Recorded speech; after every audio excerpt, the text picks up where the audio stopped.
There are a lot of things about this new OP we don't know yet, with apparently big clues to the anime being in it, but there are a lot of things we can already talk about, and some conjectures we can make. As early as it is, I really think this OP is brilliant and had to put it into words right now. I will be talking about full spoilers for Higurashi in this video and very light spoilers for Umineko.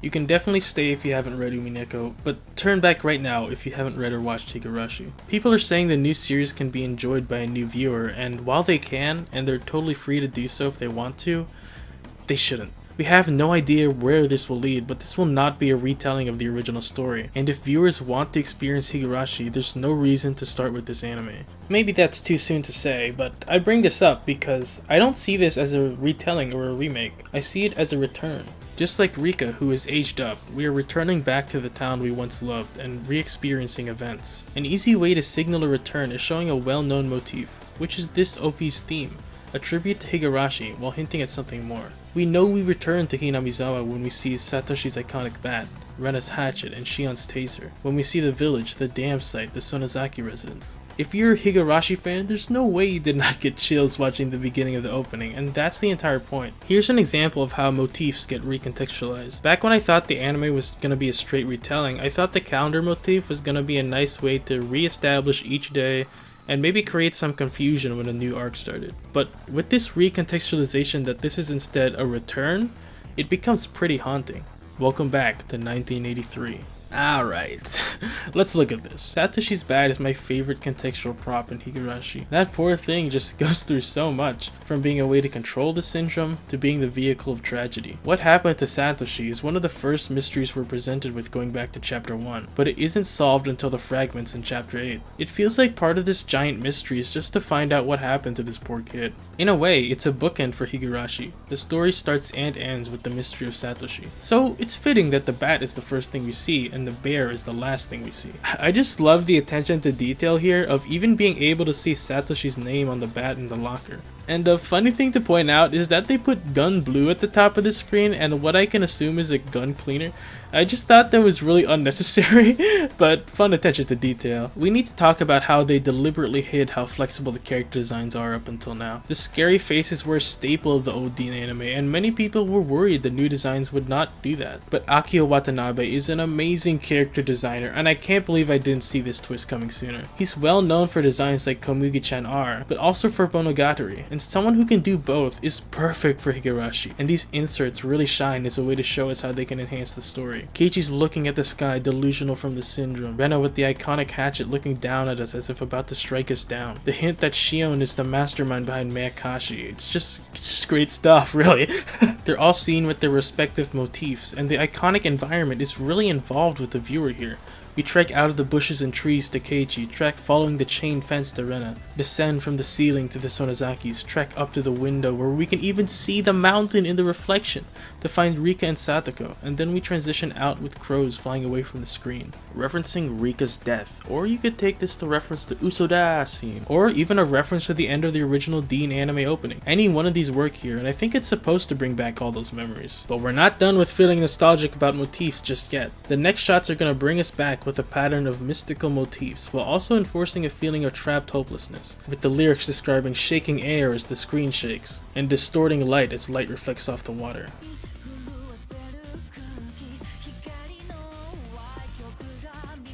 This OP is like a Steins Gate-esque parody of cheesy horror tropes. The film effects give this opening a feeling of an old degraded or found footage film. The shake cam like someone is holding the camera. And the environment is almost fused with the camera effects as you see small flecks blow through the wind. And I am by no means anywhere near to being a music guy, but even I can tell the song also plays with cheesy horror music tropes, like the ominous music box or piano, among other familiar sounding effects. And it's so cool because they're using all of these to stylize the OP. If you're a music person, then I would love your input on this.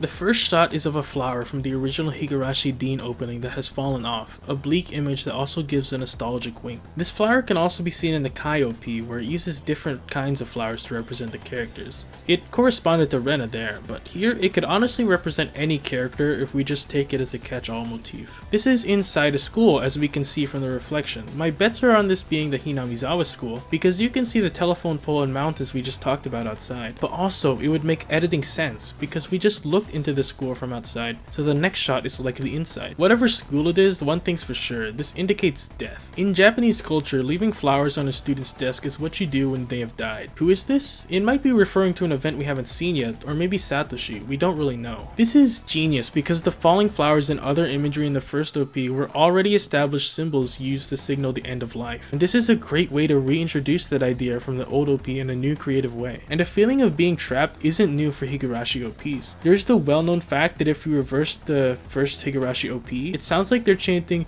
"You can't escape," as the flowers are on screen. And the lyrics of the Kai OP are all about flowers being trapped, saying,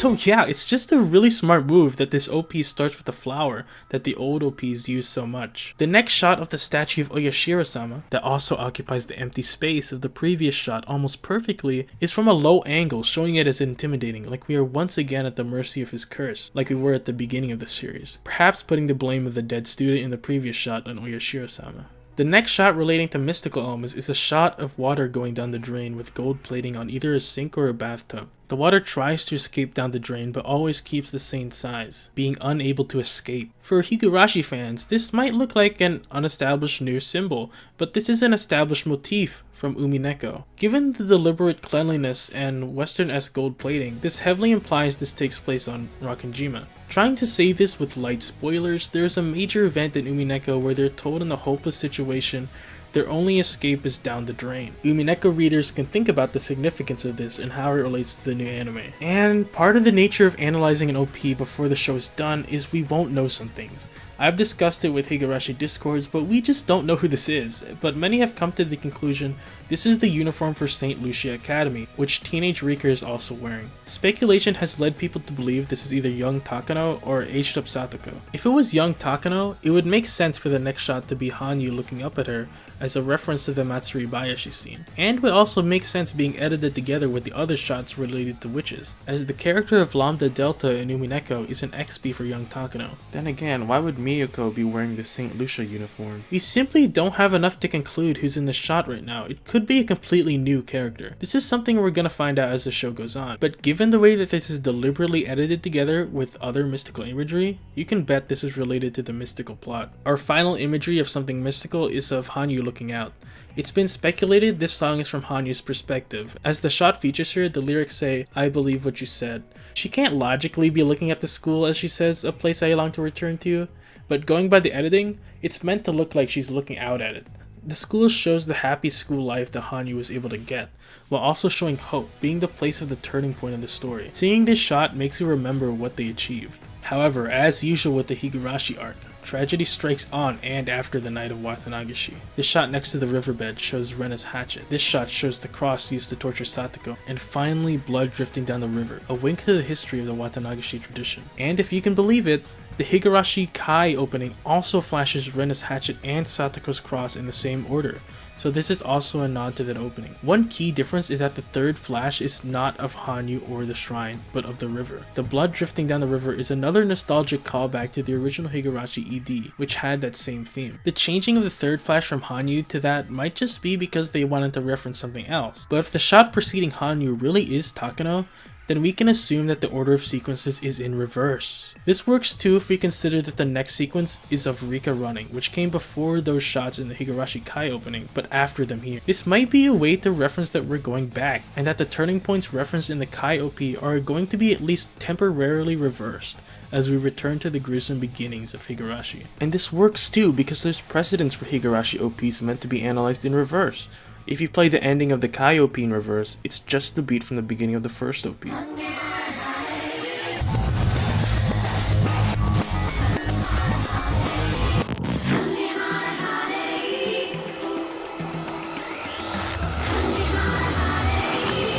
Of course, if this shot is of older Satoko, then this holds a lot less water, but it's interesting to think about. Finally, we're led down to the torture chamber. We track as we look at it through the jail cell. There's a strange figure down here. It's highly suspected that this is Featherine from Umineko. I'll just leave it at that for Umineko fans to think about. But this hints whoever this is responsible for Rika's looping, as the next sequence features her running and then reaching out, in reference to the same nostalgic sequence from the Higurashi Kai opening, down to the tripping and reaching out, but this time much more dynamic, with the frame canted showing her running uphill in the Hinamizawa forest. This shows her trying to escape from the previously shown images of being trapped. This is the third time that we see the frame blocked by a wall of some sort. The fence, the jail cell, and now the trees. It's also important to note that this is the teen Rika we saw from the beginning of episode 2. Perhaps this is her before whatever caused her to loop back. And this isn't anything too meaningful, but the Sakuga for the scene is pretty good. Rika struggles to keep up with the frame, having the focus on the edge before she pushes forward, and also having her getting pushed back away from the center makes her having to reach out seem more important. Like, if she doesn't, she's really gonna fall out of the camera. And I don't blame you if you find this part addicting to watch. She runs really in well with the beat. The song makes sense from Hanya's perspective. I've always felt your joy, I've always felt your tears. No one was closer to you and now those memories haunt me. The lyrics are a little sad if they're from Hanya's perspective. Part of the lyrics has been up for discussion from fans, particularly this part, where the meaning is a bit ambiguous. The Funimation subs say she sneered as she declared she wanted it all, but it could also mean the child said she wanted everything and I laughed at that. It might not make a difference, but it's an interesting discussion to have nonetheless, especially if we're trying to see what this song means from Hanya's perspective. As the singer says, the door I was searching for slowly opened just now and revealed to me. The door to the shrine opens up, revealing fragments bursting out of the door. Rika sees hands coming out, and these are also speculated to belong to Featherine, who could be said to be a weaver and keeper of these fragments. These hands are very deliberately in the shape of a butterfly. I can't find this being used before in Higurashi as an established motif. All I could find was it being used in the first Higurashi OP as a way to show that Shion is the broken half of the twins, but that does not seem related. But if we look at this as just a general symbol, a butterfly is a pretty on-the-nose symbol of metamorphosis, and I have heard a number of fans say that Rika's eyes turn almost cat-like.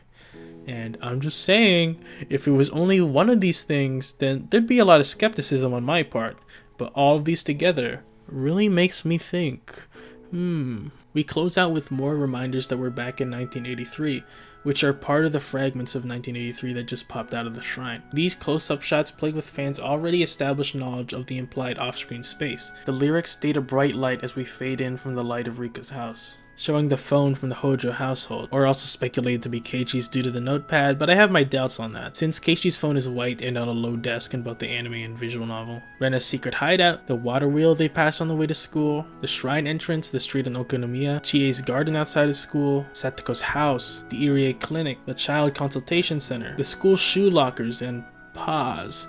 Well, this is an interesting shot, isn't it? It shows traditional Japanese dress while the one doll succeeding on the right is... Whether or not this is just a fun reference, or Umineko is connected based on the previous references, remains to be seen. This one is also interesting. This could be St. Lucia's Academy, or it could be the mansion from Umineko. This one is still being speculated on.